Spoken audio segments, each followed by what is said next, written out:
seseorang yang mendatangi salah seorang wali Allah, tabibul qalb, tabib hati, dokter yang ngobatin penyakit hati.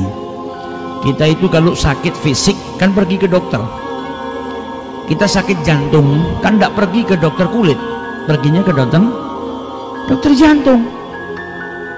Ngapain kita sakit jantung pergi ke dokter kulit? Dan kita kalau sakit kan kita pasti pergi ke dokter, berupaya supaya sembuh. Tapi sayangnya kita punya penyakit banyak dalam hati kita, kita nggak pernah pergi ke tempat supaya penyakit hati kita itu hilang atau terobati. Rumah sakitnya hati itu masjid, rumah sakitnya hati itu majelis ilmu, majelis dzikir. Kalau dokter fisik kita bisa dapetin di klinik, di rumah sakit. Kalau dokter hati, mereka para orang-orang yang soleh, para ulama-ulama ini, mereka yang menjadi tabibul qalb. Mereka adalah dokter-dokter yang akan yursiduna, mengarahkan kita untuk bagaimana caranya menghilangkan penyakit-penyakit yang ada dalam hati kita. Nah, ini orang datang kepada salah seorang tabibul qalb, salah seorang wali daripada walinya Allah Subhanahu wa ta'ala. Kemudian dia berkata kepada wali tersebut yang namanya Ibrahim ibnu Adham. Dia berkata, ya Aba Ishaq, inni rajulun musrifun ala nafsi. Aku ini orang yang kelewat batas, banyak berbuat dosa. Tolong ajarkan aku atau beri aku nasihat supaya aku ini terjauhkan daripada perbuatan maksiat. Saya ini nggak bisa nahan, sering banget berbuat maksiat.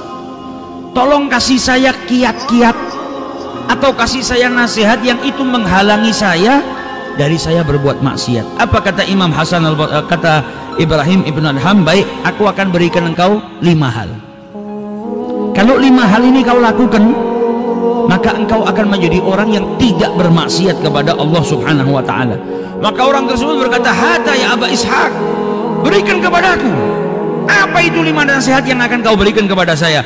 Maka dijawab oleh Ibrahim ibnu Adham, yang pertama, fa idza aradta an ta'sillahi azza wajal, kalau engkau hendak bermaksiat kepada Allah, mau melakukan perbuatan dosa, fala ta'kul min rizqihi, maka jangan sekali-kali kau makan dari rezekinya Allah. Kalau kau bisa maksiat, tidak apa-apa. Kau mau maksiat kan, bermaksiat gak apa-apa, tapi dengan syarat jangan makan rezeki dari Allah Subhanahu wa ta'ala.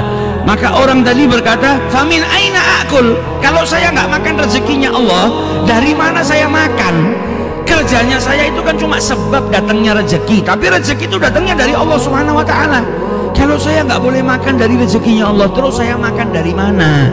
Maka dijawab oleh Ibrahim ibnu Adham, ya hadza, wahai saudaraku, afa yuhsinu an ta'kula rizqillah wa ta'sih.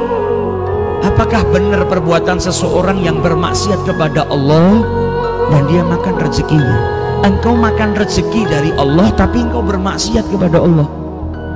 Kita punya pegawai, pegawai itu makan dari gaji yang kita berikan, tapi pegawai kita malah berbuat buruk kepada kita, malah merugikan kita, malah ngelawan kita. Kita bikin aturan, nggak boleh gini, nggak boleh gini, nggak boleh gini, semuanya dikerjakan.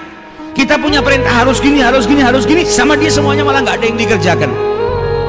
Kira-kira kita punya pegawai seperti itu, kita apakan? Kita pecat.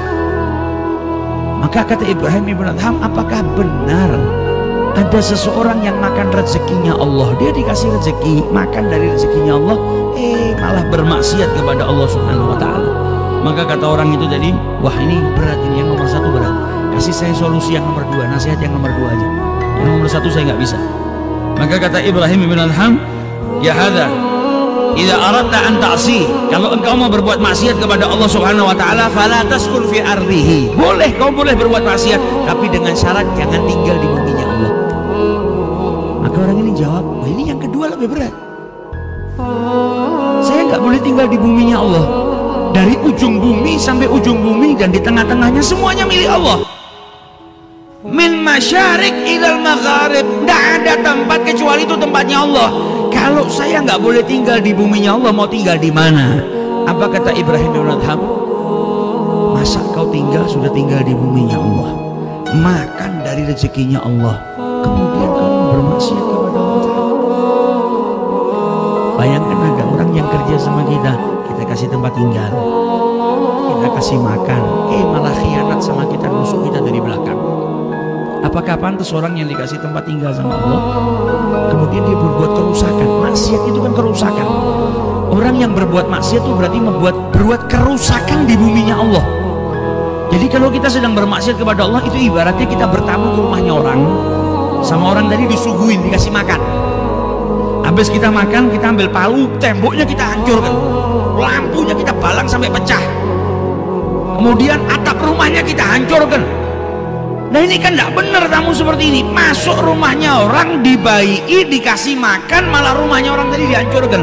Kita tinggal di buminya Allah, dikasih rezeki, dikasih makan, kita malah buat kerusakan di dunia. Dengan apa? Bermaksiat kepada Allah Ta'ala. Maka tadi wah ini yang nomor dua ini berat juga. Kasih saya yang nomor tiga. Kata Ibrahim bin Adham, idza aradta an ta'si, kalau engkau hendak bermaksiat kepada Allah, wa anta ta'kulu rizqihi wa taskun fi ardihi, dan engkau tinggal di buminya Allah Subhanahu wa taala, enggak apa-apa wis. Sekarang kau mau maksiat dan kau enggak bisa makan kecuali dari rezekinya Allah, enggak bisa tinggal kecuali di buminya Allah, enggak apa-apa. Tapi dengan syarat, ketika engkau mau bermaksiat, carilah tempat yang tidak dilihat oleh Allah. Sembunyilah di tempat yang Allah enggak tahu, enggak melihat. Nah bagaimana mungkin Allah nggak tahu dan nggak lihat? Belum sesuatu yang ada di dalam hati saja Allah tahu. Ya nggak ada tempat yang tidak bisa dilihat oleh Allah Subhanahu Wa Taala. Maka Ibrahim bin Adham menjawab, terus bagaimana? Apakah pantas seseorang tinggal di buminya Allah, makan dari rezekinya Allah Subhanahu Wa Taala, dan ketika bermaksiat Allah melihat dia bermaksiat?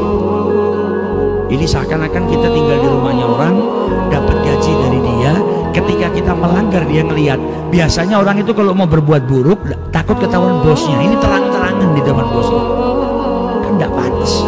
Kau juga tinggal di buminya Allah, makan terang-terangan maksiat di hadapan Allah. Allah tahu kau berbuat maksiat, maka itu gak pantas. Berikan aku nasihat yang keempat. Maka kata Ibrahim bin Adham, idza ja'akal malakal maut. Oke, kalau 1, 2, 3 kau nggak bisa, yang keempat. Idza ja'akal malakal maut, kalau datang kepadamu malaikat pencabut nyawa, mau nyabut nyawamu, maka katakan kepada malaikat pencabut nyawa lagi, tunggu dulu, saya tak taubat dulu, nanti baru cabut nyawa saya. Ya nggak bisa. Kematian kalau datang ya sudah datang, la yastakhiruna sa'atan wa la yastaqdimun. Lah kalau kau tahu tidak bisa menunda pencabutan nyawa, kok masih berani maksiat? Lah kalau kau belum sempat tobat dicabut nyawamu sama Allah gimana? Apalagi kalau kau tengah-tengah berbuat maksiat dicabut nyawamu sama Allah bagaimana? Apa kau nggak takut dimasukkan dalam nerakanya Allah Ta'ala? Wah saya nggak bisa. Yang kelima. Kata Ibrahim bin Adham, yang terakhir, yang kelima. Nanti kalau kau mati, oke ini semua tidak bisa kau lakukan, kau mesti tetap maksiat. Kalau kau mati, nanti kau ditentukan untuk menghuni nerakanya Allah, digandeng sama malaikat, diantarkan ke neraka, larilah dari gandengannya masuk ke surga. Jadi jangan mau digandeng menuju ke nerakanya Allah Ta'ala, belok lari masuk ke surganya Allah. Ya nggak bisa. Bagaimana caranya saya lari dari malaikat? Nah, kalau sudah tahu kau tidak bisa, masa kau rela dirimu nanti digandeng untuk menuju ke nerakanya Allah? Maka bertobatlah, jangan lakukan perbuatan dosa. Sampai akhirnya lelaki tersebut berkata, hasbi fa inni astaghfirullahal azim wa atubu ilaih. Nah ini juga tips buat nyadarkan kita, kalau kita mau berbuat maksiat pikirkan, wah beb saya sudah mikirkan itu ternyata nggak berhasil, nggak ngaruh, nggak ngefek, saya tetap bermaksiat. Berarti itu tandanya hati kita kotor. Berarti hati kita sudah penuh dengan kekotoran yang sampai mikirkan gini pun masih nggak takut.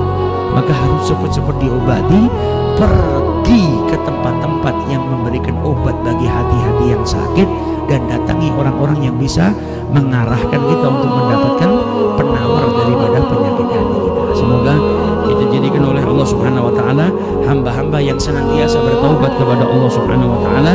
Setiap taubat kita diterima oleh Allah, diampuni dosa-dosa kita oleh Allah Subhanahu wa Ta'ala. Amin.